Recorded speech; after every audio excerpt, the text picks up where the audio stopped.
Я сидел дома на диване и смотрел смешариков, как вдруг раздался звук закрывающейся двери.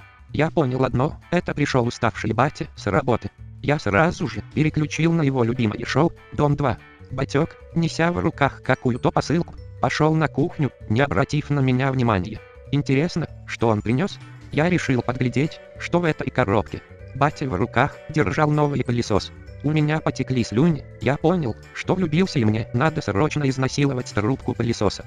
Я подождал, пока батя съебется с кухни, и влетел как ниндзя к пылесосу. Я начал жарко шпилить трубу моей новой девушки. Но в один момент я учуял запах ботинок потных подмышек, повернулся и заорал, так как сзади меня стоял злой как зверь батя. Я незамедлительно побежал и проскользил у него между ног, уебав его по яйцам. Так и надо ему, думал я, и в эту же секунду мне в ебало прилетает сковородка от мамки, и я вырубился.